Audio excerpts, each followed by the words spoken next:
Channel सागर भक्तिमाला में आपका स्वागत है। जय श्री कृष्णा। चलिए सुनते हैं कन्हैया जी की एक अच्छी सी कहानी।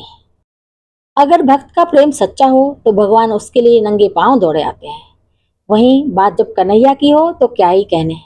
अपने भक्तों के लिए वे न जाने कितने रूप धरते हैं।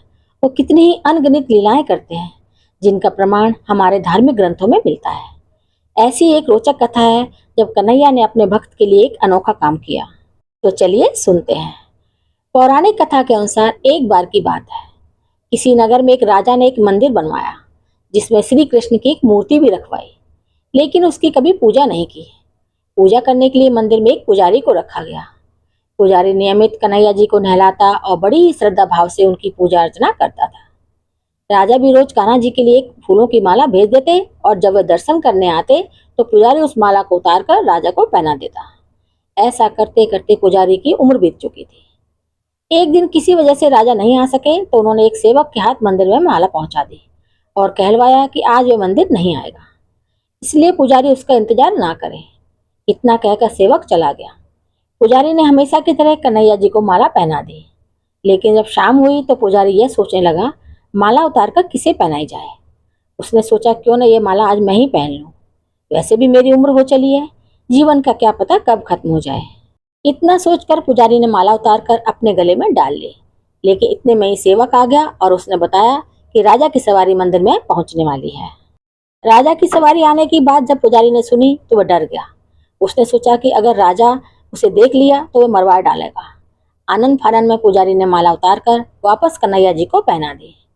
जैसे ही राजा अंदर आया तो हमेशा की तरह पुजारी ने माला कान्हा जी के गले से उतारकर राजा को पहना दी, लेकिन माला पर लगा सफेद बाल देखकर राजा समझ गए कि पुजारी ने यह माला स्वयं ही पहनी थी। बस फिर क्या था, राजा क्रोधित हो उठे और उन्होंने गुस्से में पुजारी से पूछा कि माला पर सफेद बाल कहाँ से आया। तब राजा की बात सुनकर पुजारी डर गया और बोल पड़ा, ये तो कन्हैया जी का है। अब तो राजा और भी क्रोधित हो गए, क्योंकि कान्हा तो भगवान है, उनके बाल सफेद कैसे हो सकते हैं। इसलिए राजा ने फरमान सुना डाला कि कल श्रृंगार के समय राजा खुद आएंगे और देखेंगे सच में कान्हा जी का बाल सफेद है या पुजारी झूठ बोल रहा है। उन्होंने कहा कि अगर पुजारी ने झूठ बोला तो उसे फांसी दे दी जाएगी। राजा का फरमान सुनकर पुजारी का बुरा हाल हो गया। उसने सोचा अब क्या करें, कहाँ जाए, अब तो उसका मरना तय है। तब रोते रोते वह भगवान की शरण में पहुंचा और उसने कहा, हे केशव, मुझसे झूठ बोलने का अपराध तो हुआ है, लेकिन हो सके तो मुझे क्षमा कर दें और राजा से रक्षा करें। पुजारी ने कहा कि हे माधव, आपकी सेवा करते करते मैं वृद्ध हो चुका हूँ, अब आप मुझे माफ कर दीजिए, ऐसी गलती दोबारा नहीं होगी। यही कहते कहते पुजारी की न जाने कब आंख लग गई। उसकी आंख तब खुली जब सुबह हो चुकी थी। उधर सुबह होते ही राजा भी आ गया और कहने लगा, आज कान्हा जी का श्रृंगार वह खुद करेगा। ऐसा कहकर जैसे ही राजा ने कान्हा जी का मुकुट उतारा तो देखा कि श्री कृष्ण के तो सारे बाल ही सफेद हैं, लेकिन राजा को फिर भी यकीन नहीं हुआ। उसे लगा कि फांसी के डर से पुजारी ने बालों को रंग दिया होगा। राजा ने सोचा क्यों ना कन्हैया जी का एक बाल तोड़ लिया जाए।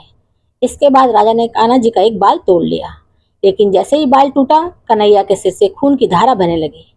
यह देखकर राजा भगवान के चरणों में गिरकर माफी मांगने लगा।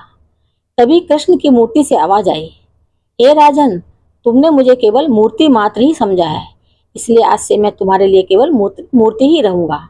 लेकिन पुजारी ने सच्चे मन और पूरी श्रद्धा से मेरी भक्ति की है, इसलिए उसकी अनन्य भक्ति को देखकर मुझे अपने बाल सफेद करने पड़े।